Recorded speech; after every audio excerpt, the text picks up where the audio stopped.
Assalamualaikum warahmatullahi wabarakatuh. Halo teman-teman, perkenalkan nama saya Dwi Wulandari, NIM A1C3190002 dari kelas reguler A 2019. Pada kesempatan kali ini saya akan menjelaskan materi tentang momentum dan influx. Momentum dan influx. Yang pertama yaitu pengertian dari momentum. Di dalam fisika dikenal dua macam momentum, yaitu momentum linier dan momentum angular. Yang akan kita bahas di sini yaitu tentang momentum linier. Momentum suatu benda yang bergerak adalah hasil perkalian dari massa benda dan kecepatannya. Oleh karena itu, setiap benda yang bergerak memiliki momentum. Secara matematis, momentum linier ditulis sebagai P sama dengan M dikali V. P adalah momentum, yaitu besaran vektor, M adalah massa, yaitu besaran skalar, dan V adalah kecepatan, yaitu besaran vektor. Bila dilihat dari persamaan tersebut, arah dari momentum selalu searah dengan arah dari kecepatannya.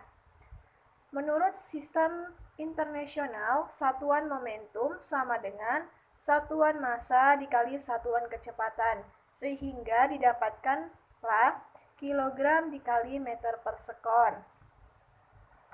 Momentum adalah besaran vektor.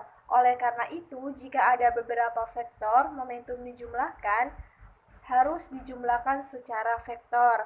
Misalkan ada dua buah vektor momentum P1 dan P2 membentuk sudut A, maka jumlah momentum kedua vektor harus dijumlahkan secara vektor. Seperti yang dilihat pada gambar di atas, besar vektor P dirumuskan sebagai P sama dengan akar P1 pangkat 2 ditambah P2 pangkat 2 ditambah 2P1 dikali P2 cos theta. Nah, kemudian kita yang kedua yaitu hubungan momentum dengan energi kinetik. Energi kinetik suatu benda yang bermassa M dan bergerak dengan kecepatan V adalah EK sama dengan setengah dikali mv kuadrat. Besarnya ini dapat dinyatakan dengan besarnya momentum linier P dengan mengalihkan persamaan energi kinetik dengan M per M.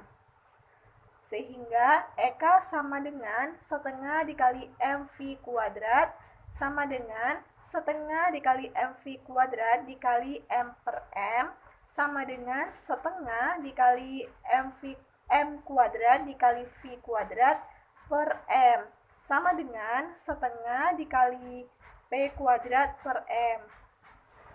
Selanjutnya kita ke yang C, yaitu influx. Influx didefinisikan sebagai hasil kali antara gaya dan lamanya gaya tersebut bekerja. Secara matematis dapat ditulis yaitu I sama dengan F dikali delta T. Besar gaya di sini adalah konstan. Bila besar gaya tidak konstan, maka penulisannya akan berbeda. Oleh karena itu, dapat digambarkan kurva yang menyatakan hubungan antara F dengan T bila pada benda bekerja gaya konstan F dari selang waktu T1 ke T2, maka kurva antara F dan T adalah seperti di atas. Luas daerah yang diaksir menyatakan besarnya influx. Luasan yang diaksir sebesar F dikali T2 dikurang T1 atau I, yang sama dengan influx gaya. Influx gaya merupakan besaran vektor. Oleh karena itu, perhatikan arahnya. Satuan influx sama dengan satuan gaya dikali satuan waktu, yaitu didapatkan Newton dikali sekon, sehingga diuraikan kilogram dikali M per S kuadrat dikali S sama dengan kilogram per meter sekon. Kemudian yang D, yaitu influx sama dengan perubahan momentum.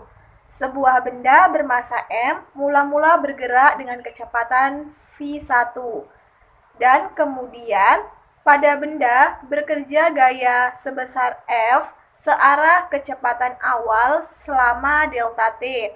Kecepatan benda menjadi v2. Untuk menjabarkan hubungan antara influx dengan perubahan momentum, akan kita ambil arah gerak mula-mula sebagai arah positif dengan menggunakan hukum Newton kedua.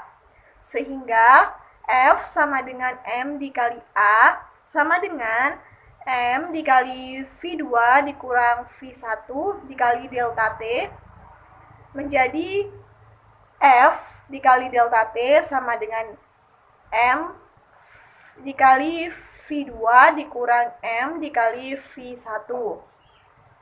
Ruas kiri merupakan influx gaya dan ruas kanan menunjukkan perubahan momentum. Influx gaya pada suatu benda sama dengan perubahan momentum benda tersebut. Secara matematis dituliskan sebagai F dikali delta T sama dengan M dikali V2 dikurang M dikali V1. Sehingga I sama dengan P2 dikurang P1. Didapatkanlah I sama dengan delta P. Kemudian yang E, yaitu tumbukan dan hukum kekekalan momentum. Pada sebuah tumbukan selalu melibatkan paling sedikit dua buah benda. Misalkan bola biliar A dan B. Sesaat sebelum tumbukan, bola A bergerak mendatar ke kanan dengan momentum MA dikali VA dan bola B bergerak ke kiri dengan momentum MB dikali VB. Nah, untuk gambar tumbukan dua buah benda tersebut yaitu seperti gambar di atas. Momentum sebelum tumbukan adalah P sama dengan MA dikali VA ditambah MB dikali VB. Dan momentum sesudah tumbukannya yaitu P aksen sama dengan MA dikali VA aksen sama ditambah MB dikali VB aksen. Sesuai dengan hukum kekekalan energi, maka pada momentum juga berlaku hukum kekekalan di mana momentum benda sebelum dan sesudah tumbukan itu adalah sama. Oleh karena itu, dapat diambil kesimpulan bahwa pada peristiwa tumbukan, jumlah momentum benda-benda sebelum dan sesudah tumbukan tetap asalkan tidak ada gaya luar yang bekerja pada benda-benda tersebut. Pernyataan ini dikenal sebagai hukum kekekalan momentum linier. Secara matematis, untuk dua benda yang bertumbukan dapat dituliskan PA ditambah PB sama dengan PA aksen ditambah PB aksen atau MA dikali VA ditambah MB dikali VB sama dengan MA dikali VA aksen ditambah MB dikali VB aksen. Kemudian kita ke yang F, yaitu menurunkan hukum kekekalan momentum dengan menggunakan hukum Newton ketiga. Perhatikan gambar di atas. Pada tumbukan dua buah benda selama benda A dan B saling kontak, maka benda B mengerjakan gaya pada bola A sebesar FAB.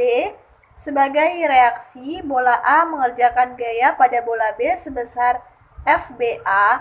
Kedua gaya sama besar tetapi berlawanan arah dan sama besar. Hukum Newton ketiga secara matematis dapat dituliskan yaitu FAB sama dengan min FBA.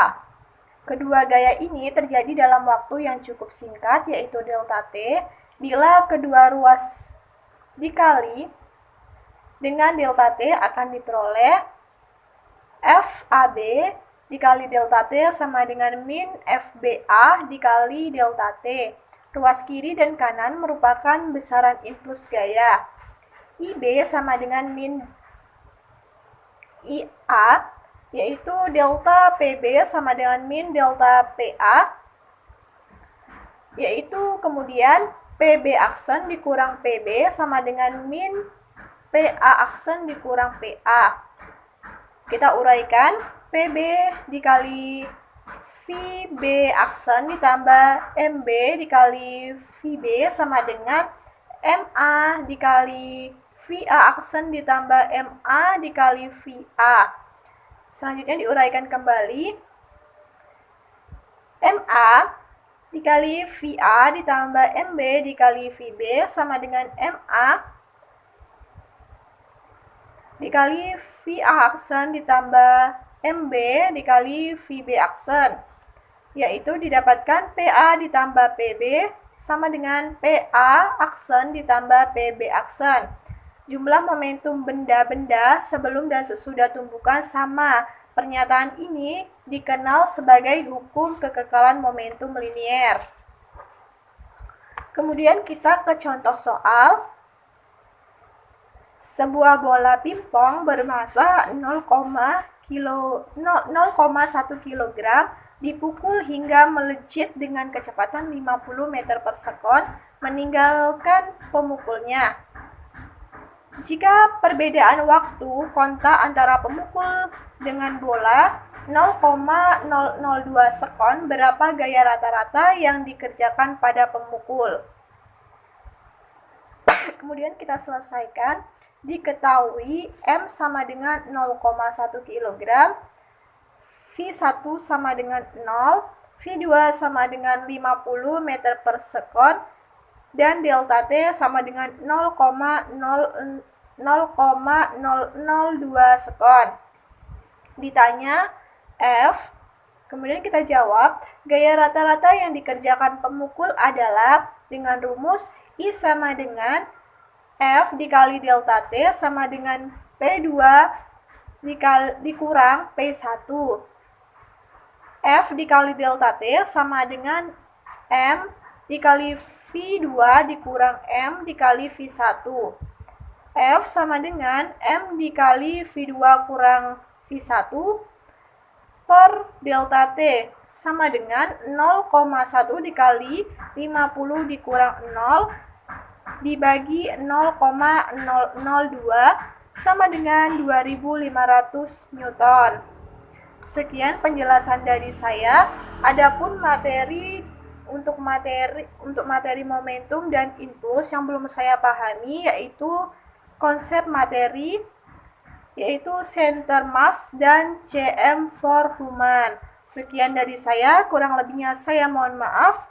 Wassalamualaikum warahmatullahi wabarakatuh.